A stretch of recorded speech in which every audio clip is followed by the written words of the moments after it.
하나님이 이 모든 말씀으로 말씀하여 이르시되 나는 너를 애굽 땅 종 되었던 집에서 인도하여 낸 내 하나님 여호와니라. 너는 나 외에는 다른 신들을 내게 두지 말라. 너를 위하여 새긴 우상을 만들지 말고 또 위로 하늘에 있는 것이나 아래로 땅에 있는 것이나 땅 아래 물속에 있는 것에 어떤 형상도 만들지 말며 그것들에게 절하지 말며 그것들을 섬기지 말라. 나 내 하나님 여호와는 질투하는 하나님인즉 나를 미워하는 자의 죄를 갚되 아버지로부터 아들에게로 3, 4대까지 이르게 하거니와 나를 사랑하고 내 계명을 지키는 자에게는 천대까지 은혜를 베푸느니라. 나는 내 하나님 여호와의 이름을 망령되게 부르지 말라. 여호와는 그의 이름을 망령되게 부르는 자를 죄 없다 하지 아니하리라. 안식일을 기억하여 거룩하게 지키라. 엿새 동안은 힘써 내 모든 일을 행할 것이나 일곱째 날은 내 하나님 여호와의 안식일인즉 너나 내 아들이나 내 딸이나 내 남종이나 내 여종이나 내 가축이나 내 문 안에 머무는 객이라도 아무 일도 하지 말라. 이는 엿새 동안에 나 여호와가 하늘과 땅과 바다와 그 가운데 모든 것을 만들고 일곱째 날에 쉬었습니다. 그러므로 나 여호와가 안식일을 복되게 하여 그날을 거룩하게 하였느니라. 내 부모를 공경하라. 그리하면 내 하나님 여호와가 내게 준 땅에서 내 생명이 길리라. 살인하지 말라. 간음하지 말라. 도둑질하지 말라. 내 이웃에 대하여 거짓 증거하지 말라. 내 이웃의 집을 탐내지 말라. 내 이웃의 아내나 그의 남종이나 그의 여종이나 그의 소나 그의 낙이나 무릇 내 이웃의 소유를 탐내지 말라.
아침을 당할 때 요단강을 건너가서 주의 손을 붙잡고 기쁨으로 주의 얼굴 뵈오리.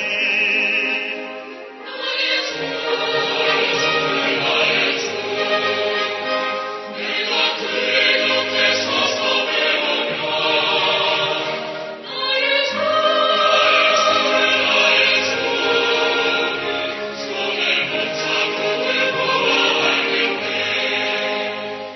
푸른 사고 올라가서 주님 앞에 상하고 온유하신 그 얼굴을 배울 때 이제 다시 예비하신 크신 사랑으로 나와 나의 주께 기쁜 찬송 드리리. 나의 주, 나의 주, 나의 주, 내가 그의 곁에 서서 배우며 나의 주, 나의 주, 나의 주, 손에 붙잡고 보아알겠네.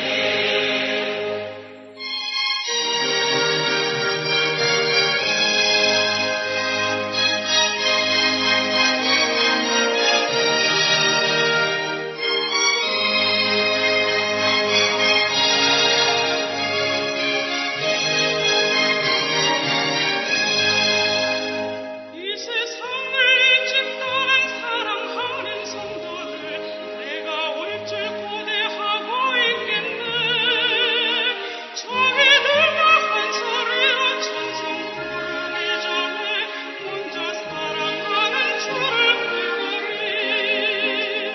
나의 주, 나의 주, 내가 그의 곁에 서서 배우며 나의 주, 나의 주, 손에 붙잡고 보아알겠네.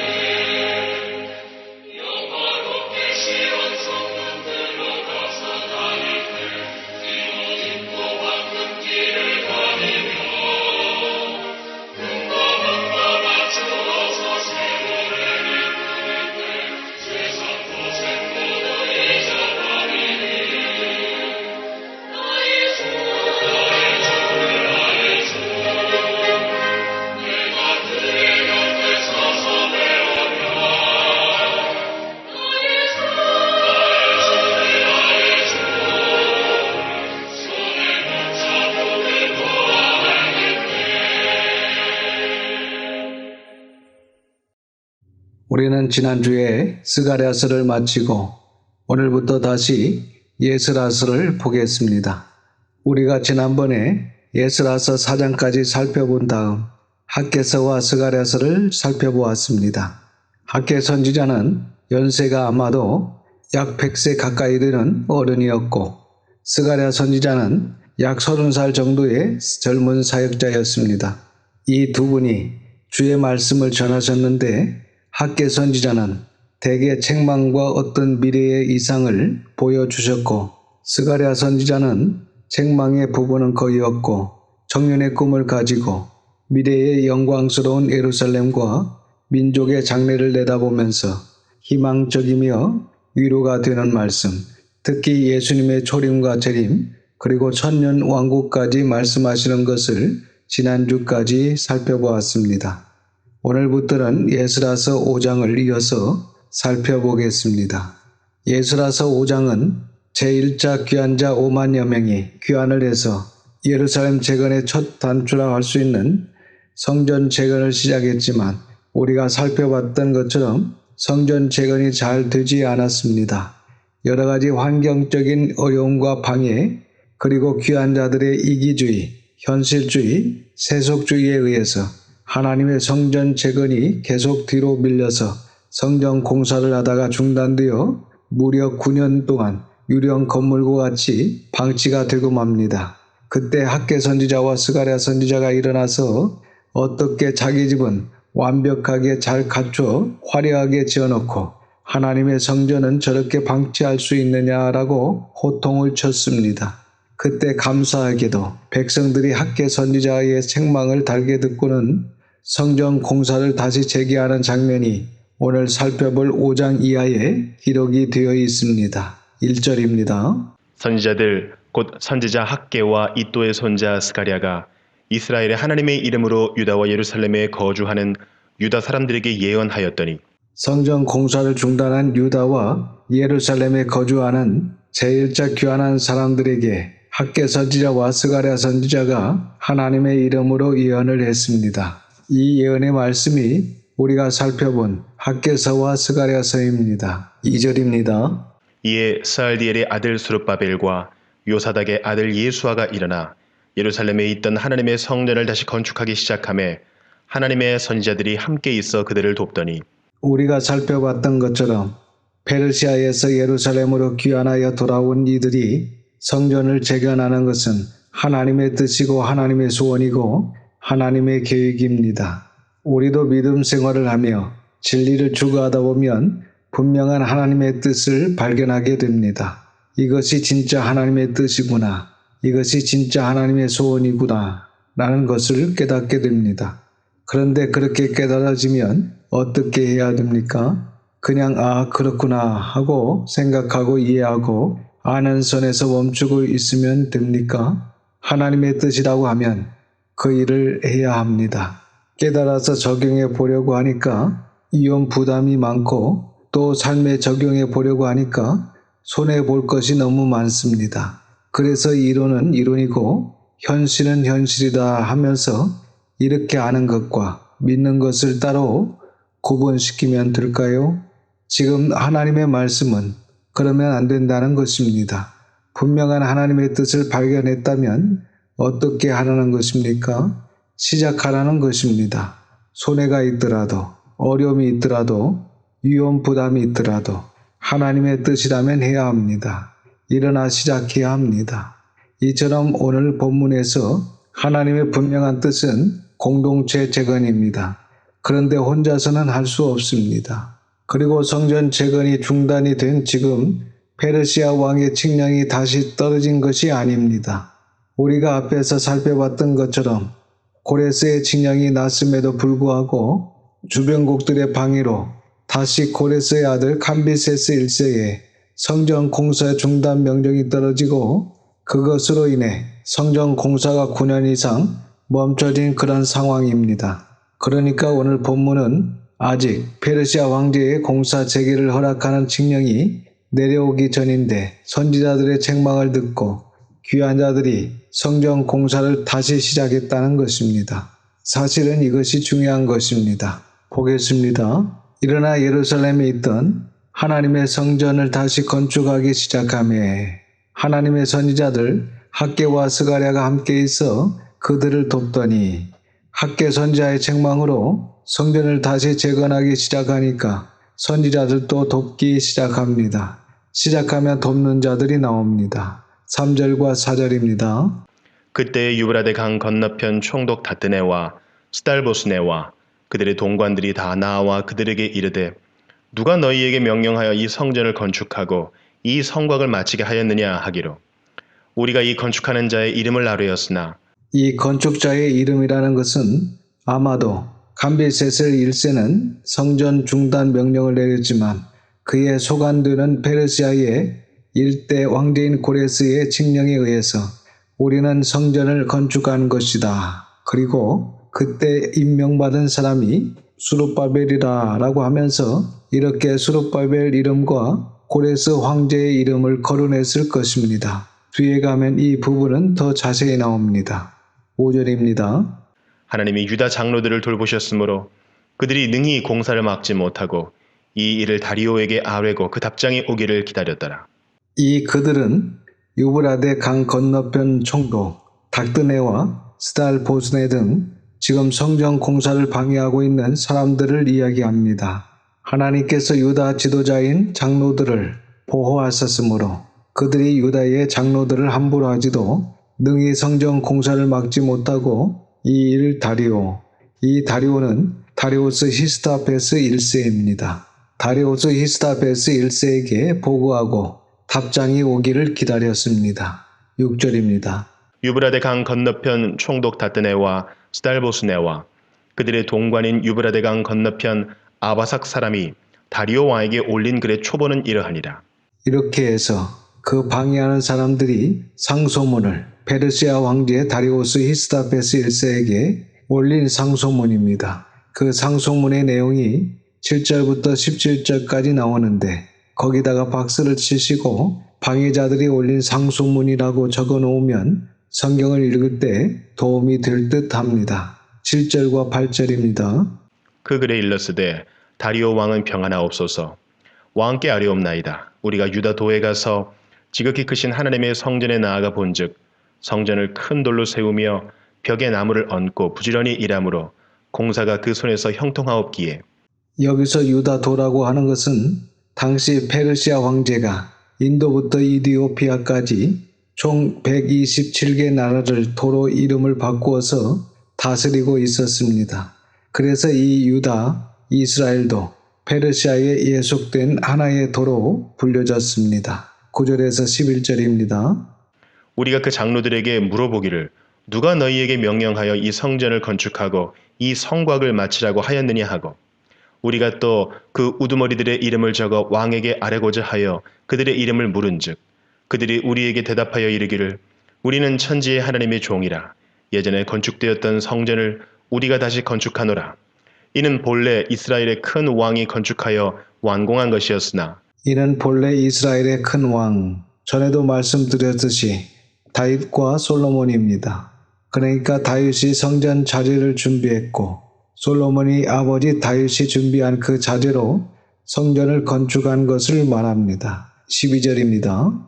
우리 조상들이 하늘에 계신 하나님을 노엽게 하였으므로 하나님이 그들을 갈대아 사람 바벨론 왕 느부갓네살의 손에 넘기심에 그가 이 성전을 헐며 이 백성을 사로잡아 바벨론으로 옮겼더니 하나님과 백성들이 시내산에서 약속한 율법, 곧 계명과 말씀을 지키지 않고 세상과 다르지도 하나님을 위해 구별되지도 않아 세상 사람들보다 더 악한 짓을 하는 백성들이 하나님을 노엽게 한 것입니다.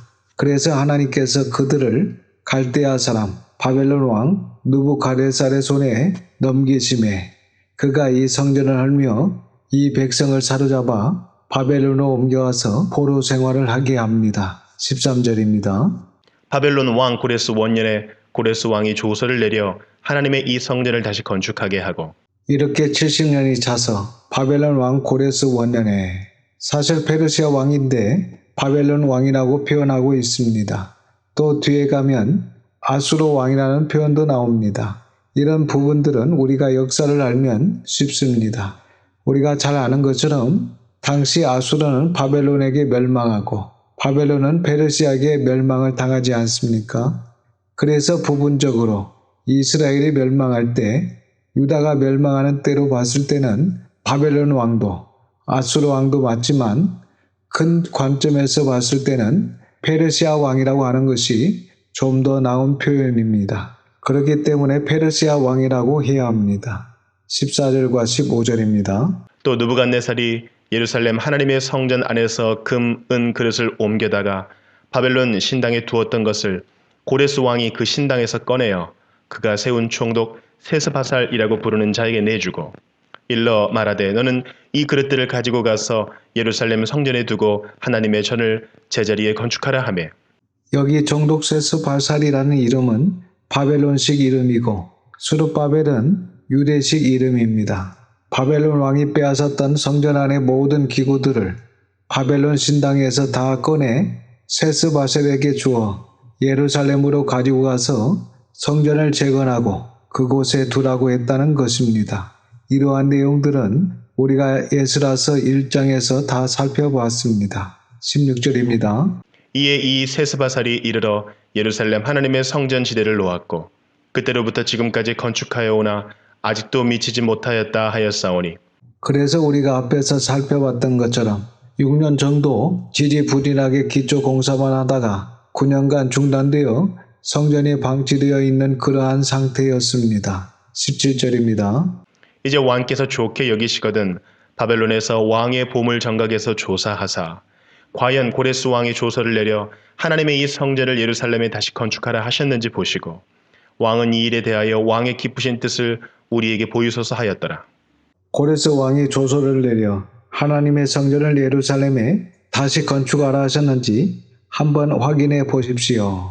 이렇게 이 방해자들은 분명히 그 고레스 칙령이 없었던 것이라고 유대인들이 지어낸 이야기일 것이라고 하면서 확신을 가지고 이 상소문을 올립니다. 그런데 문제는 고레스 칙령이 진짜 있는 것입니다.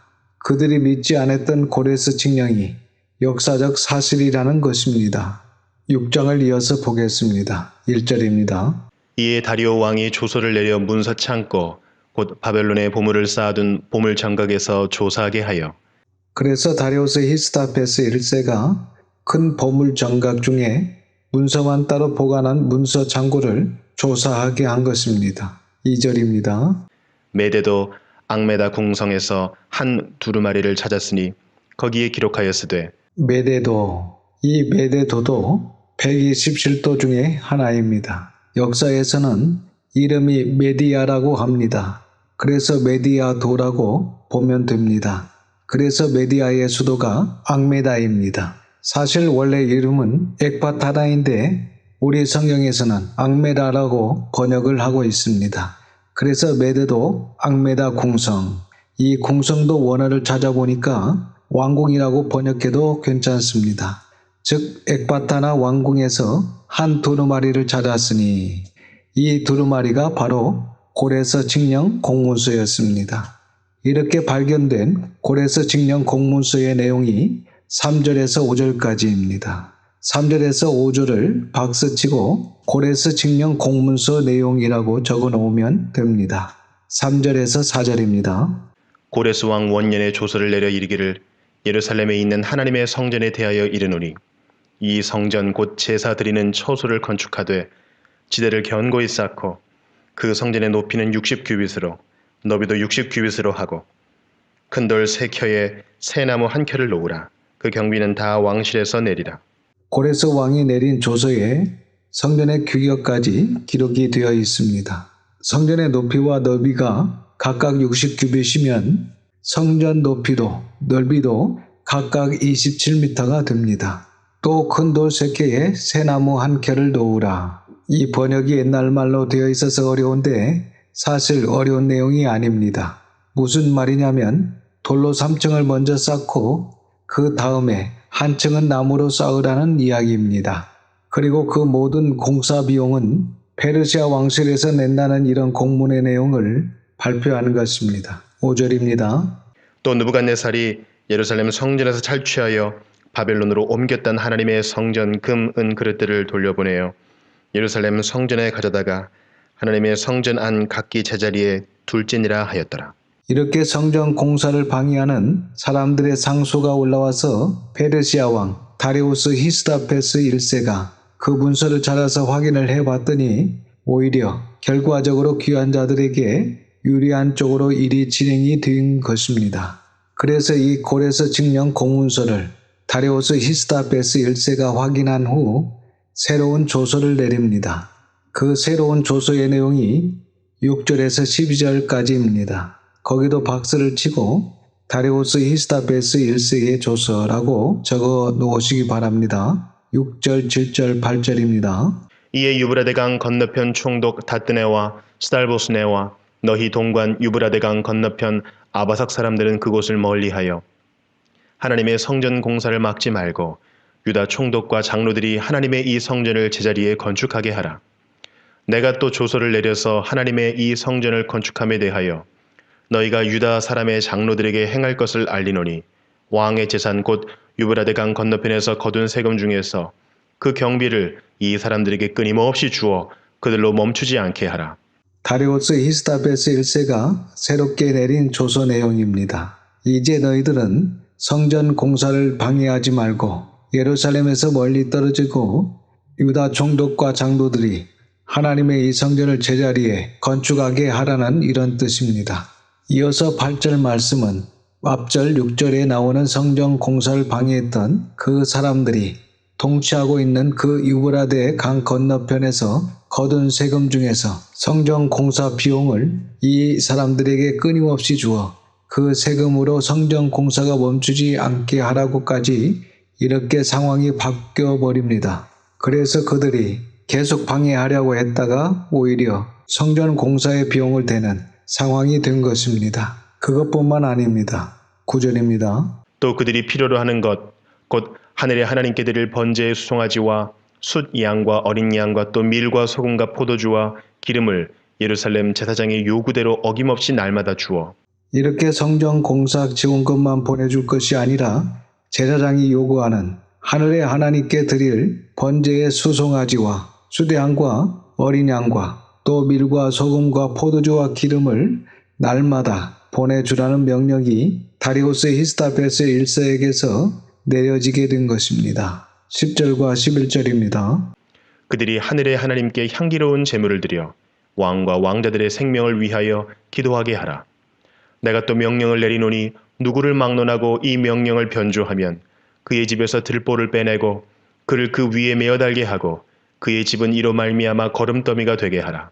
이렇게 다리우스 히스다베스 1세가 엄하게 명령을 합니다. 사실 성전 공사에 대한 고레스 칙령이 이미 떨어졌었는데 고레스의 아들 캄비세스 1세가 잘못하여 이 고레스 칙령이 제대로 이루어지지 못하고 그 명령이 어그러지고 변조되지 않았습니까? 그래서 이번에 한 번 더 그 명령을 변조하면 그의 집에서 들보를 빼버리고 그 사람을 그 들보에 매달아 죽이고 그 집은 거름더미가 되게 해버리겠다. 이렇게 단호하게 명령을 내립니다.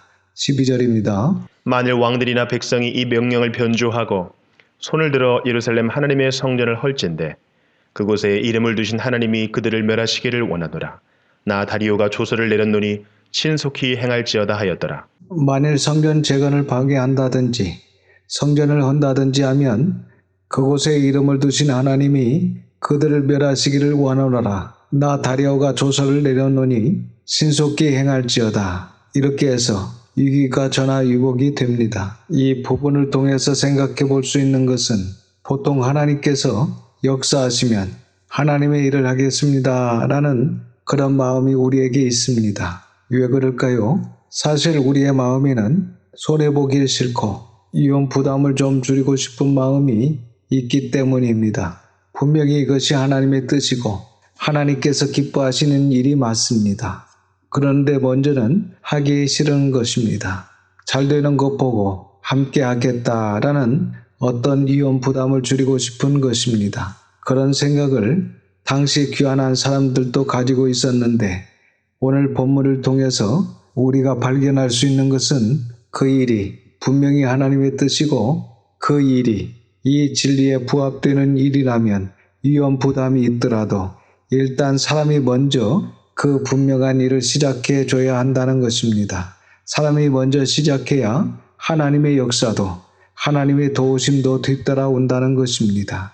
사실 여러분, 우리의 인생이 복잡하고 어려운 것 같지만 이 원리만 지키면 그렇게 어렵지 않습니다. 계속해서 말씀을 보면 이런 말씀이 나옵니다. 결국은 학개 스가랴의 말씀을 들었더니 형통하였더라. 이런 말씀을 확인할 수 있습니다. 그래서 사람이 진리에 붙잡혀서 하나님의 일을 시작하면 그때 하나님께서 역사하십니다. 하지만 사람이 시작하지 않으면 하나님께서 역사하지 않으신다는 것을 본문은 우리에게 분명히 교훈하고 있습니다. 13절과 14절입니다. 다리오 왕의 조서가 내림에 유브라데강 건너편 총독 다뜨네와 스달보스네와 그들의 동관들이 신속히 준행하니라.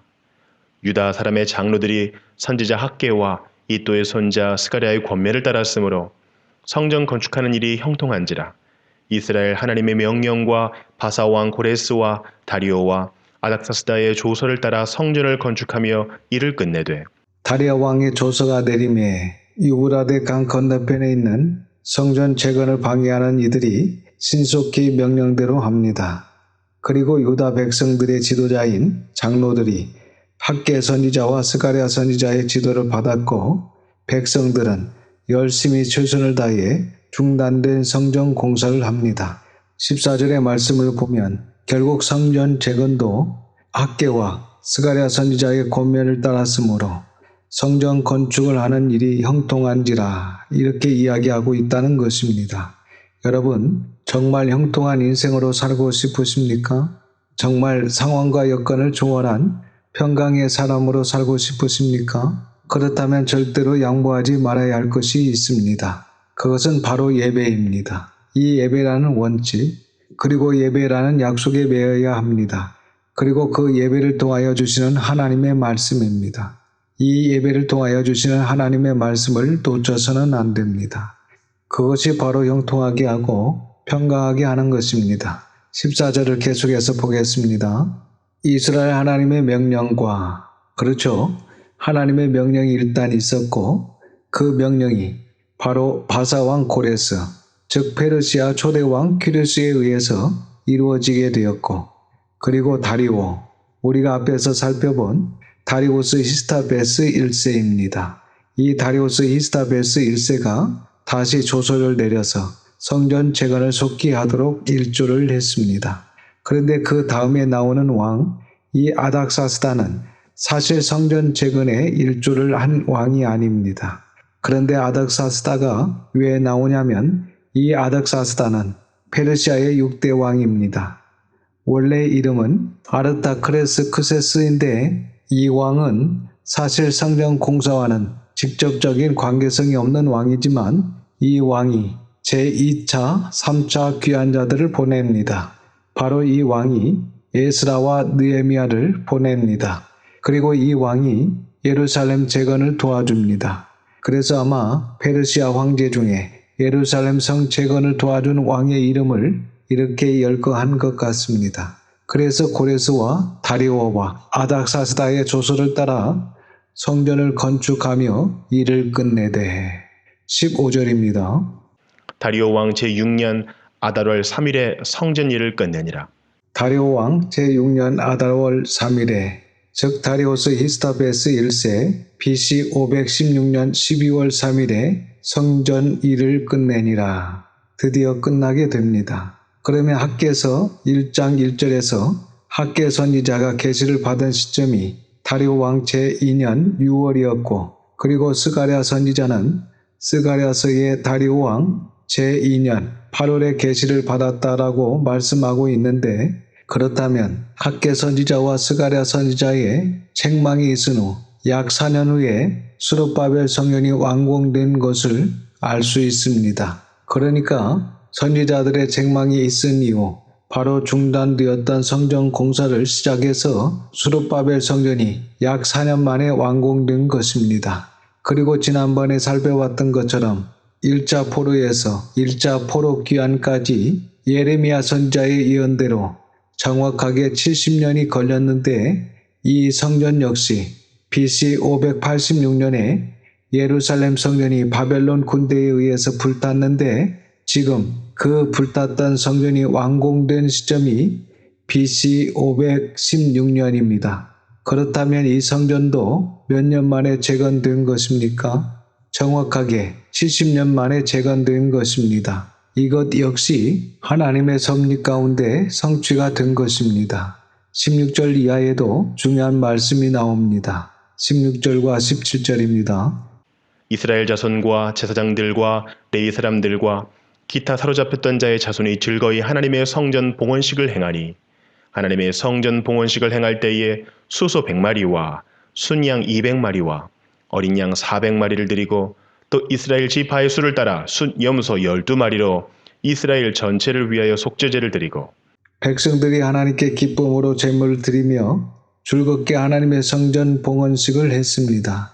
우리가 앞에서 살펴봤던 것처럼 자기 집 짓기에 빨라서 하나님의 성전을 짓다가 방치해 놓았던 그들이 그래도 그 소수의 말씀을 지키는 가련한 양들을 중심으로 해서 학개 선지자와 스가랴 선지자의 말씀을 듣고 이렇게 드디어 성전을 완공하고 하나님의 성전 봉헌식을 하게 되었는데, 이때 그들이 즐거움으로 하나님의 일을 감당했다는 것을 알 수 있습니다. 18절입니다. 제사장을 그 분반대로 레위 사람을 그 순차대로 세워 예루살렘에서 하나님을 섬기게 하되 모세의 책에 기록된 대로 하게 하니라. 제사장을 그 분반대로, 레위 사람을 그 순차대로 세워 예루살렘에서 하나님을 섬기게 하되 어떻게 했다고 합니까? 모세의 책에 기록된 대로 이렇게 내위기를 중심으로 한 오경의 율법에 기록된 대로 했다는 것입니다. 우리가 잘 아는 것처럼 다윗이 하나님의 언약궤를 운반할 때 얼마나 큰 기쁨으로 언약궤를 가지고 옵니까? 성가대를 준비하고 수많은 악기를 준비하고 사람들을 구분시켜서 수만 명을 대기시켜 놓고 그리고 새 수레에 정성껏 하나님의 언약궤를 실어서 옵니다. 그런데 제사장이 죽어버립니다. 얼마나 당황스러웠겠습니까? 다윗은 하나님께서 기뻐하시는 일인 줄 알고 그렇게 했는데 여러분 보십시오. 다윗이라 할지라도 하나님의 말씀에 벗어나면 안 된다는 것을 보여주시는 것입니다. 왜냐하면 하나님의 언약궤는 반드시 제사장이 어깨에 메고 이동을 해야 한다라고 율법은 말씀하고 있기 때문입니다. 그래서 우리가 교회를 섬길 때도 신앙생활을 할 때도 하나님의 원칙과 하나님의 말씀에 붙들려서 믿음 생활을 해야지 타락한 인간의 본성 가운데 있는 어떤 좋지 않는 자유를 갈망하는 마음, 자기 마음대로 하고 싶은 마음 이런 것에 사로잡히고 그런 것에 포장되어서 뭔가 다른 것에 의미가 있는 것처럼 자꾸 접근을 한다면 바로 그것이 우리에게 위험한 것이 되는 것입니다. 오늘 본문의 말씀처럼 모세의 책에 기록된 대로 하나님의 원칙에 따라 하나님의 약속에 따라 믿음 생활을 하는 것이 안전합니다. 다음 19절에서 22절까지는 정말 오랜만에 유월절이 회복되는 장면이 나옵니다. 19절입니다. 사로잡혔던 자의 자손이 첫째 달 14일에 유월절을 지키되 그러면 앞절 15절에서 봤던 것처럼 귀한 자들이 12월에 성전 봉헌식을 하고 바로 다음에 1월에 유월절을 지킵니다. 이렇게 이제 귀한 자들이 성전 봉헌식을 하고 절기 중에서 역시 중요한 유월절을 지키며 우선순위 중심으로 이스라엘 백성들의 삶이 회복되는 것을 볼 수 있습니다. 20절과 21절입니다.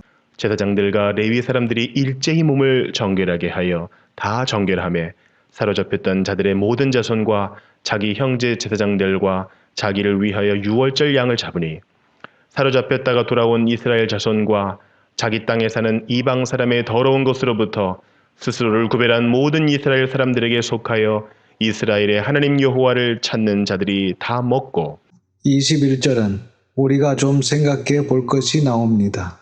첫 번째는 사로잡혔다가 돌아온 이스라엘 자손, 즉 귀환한 남유다 사람들입니다. 그리고 두 번째는 자기 땅에 사는 이방 사람, 즉 이방인들입니다. 구약 성경에 이런 이야기가 나온다는 것은 의미가 있습니다. 왜냐하면 이미 신약의 정신이 조금씩 흘러나오고 있다는 것입니다.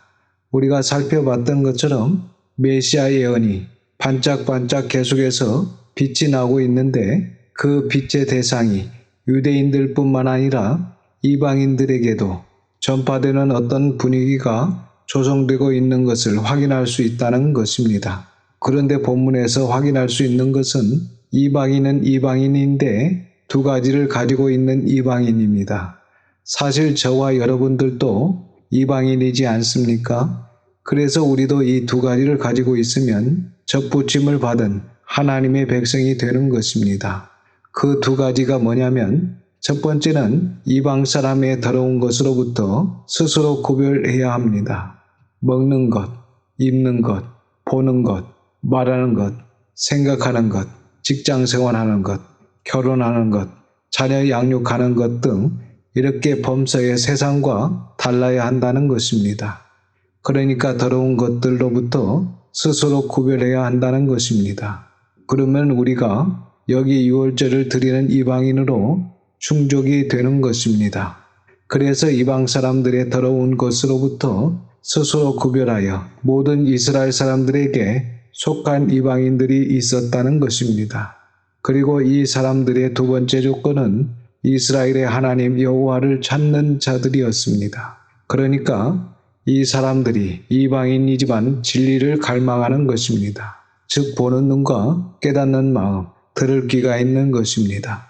여호와를 찾는 자들이 다 먹고 그래서 이 이방 사람들이 이때부터 유월절을 같이 참여했다는 놀라운 이야기를 오늘 본문이 증거하고 있는 것입니다.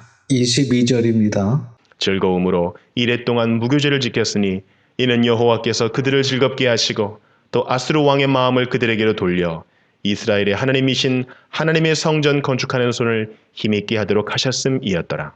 즐거움으로 이래 동안 무교절을 지켰으니 우리가 잘 아는 것처럼 1월 14일이 유월절입니다. 그리고 1월 14일 유월절 그 다음 날 1월 15일부터 일주일 동안 지키는 절기가 무교절입니다. 그래서 유월절뿐만 아니라 무교절 역시 즐거움으로 지켰다는 것입니다. 이는 여호와께서 그들을 즐겁게 하시고 또 아수르 왕, 앞에서 설명을 했듯이 여기서 아수르 왕이라는 표현은 페르시아 왕을 의미하는 것입니다. 왜? 이 아수르 땅도 역시 페르시아 소관에 있기 때문에 아수르 왕이라고 표현하고 있는 것 같습니다. 그런데 페르시아 왕이라고 하면 우리가 이해하는데 더 쉬울 것입니다. 아수르 왕의 마음을 그들에게로 돌려 이스라엘의 하나님이신 하나님의 성전 건축하는 손을 힘있게 하도록 하셨음이었더라. 이렇게 그들이 하려고 할 때 학개 선지자와 스가랴 선지자의 책망과 권면, 위로, 소망의 말씀을 달게 받아들여서 순종함으로 이런 영광스러운 회복의 날이 온 것입니다. 여러분, 우리도 우리 교회도 이렇게 손에 손을 맞잡고 일어나 하나님께서 기뻐하시는 일, 신앙 공동체를 재건하는 일을 위해 함께 힘을 쓰는 2021년이 될 수 있기를 바랍니다. 그리고 이왕 하는 거 즐겁게 감당하는 저와 여러분이 될 수 있기를 주님의 이름으로 축원합니다. 사실 이 신앙 공동체를 재건하는 일이 쉽지만은 않습니다. 말씀드렸듯이 이 일을 방해하는 마귀의 계기가 있기 때문에 이 신앙 공동체를 재건하는 일이 그 무엇보다 어려운 일입니다. 하지만 그 마귀의 계기를 진리의 말씀으로 이겨내고 또 사랑으로 이겨내어 반드시 하나님께서 기뻐하시는 일을 이루어내는 저와 여러분들, 우리 자녀들이 다 되기를 간절히 소원합니다. 기도하겠습니다. 아버지 하나님, 여러 가지 환경적인 어려움과 방해, 그리고 귀한 자들의 이기주의, 현실주의, 세속주의에 의해서 하나님의 성전이 계속 뒤로 밀려지고 중단되었다가 학개 선지자와 스가랴 선지자의 말을 달게 들은 소수의 사람들이 주축이 되어 다시 성전 공사가 재개되고 완공되어 마침내 성전 봉헌식을 하는 장면을 보았습니다. 오늘날 우리도 하나님의 일을 하는 데 있어서 어떤 손해가 있더라도, 어떤 어려움이 있더라도, 어떤 부담이 있더라도 설상 믿음의 선조들처럼 목숨이 달아난다 할지라도 하나님의 뜻이라면 순종할 수 있는 믿음의 사람들이 되게 해 주시옵소서. 또한 더러운 것으로부터 스스로 구별하여 진리를 갈망하며 보는 눈과 듣는 귀와 깨닫는 마음으로 예수님의 보혈의 은혜를 입어 하나님의 백성으로 그 영광과 즐거움에 참여하는 저희들이 다 되게 해 주시옵소서. 이번 한 주간도 마귀의 괴기를 진리의 말씀으로 이겨내고 승리할 수 있도록 성령님의 충만함을 더하여 주시옵소서. 모든 것을 감사드리며 우리 구주 예수님의 이름으로 기도드립니다. 아멘. 지금은 우리 구주 예수 그리스도의 은혜와 아버지 하나님의 크크신 사랑하심과 성령님의 감화감동 역사 충만 교통 위로하심이 모든 곳에 있어 세상 사람들처럼 살지 않고 하나님의 말씀대로 살기로 다짐하며 사는 우리 모든 성도들과 자녀와 가정 위에 함께 하시기를 우리 구주 예수 그리스도의 이름으로 축원하옵나이다. 아멘.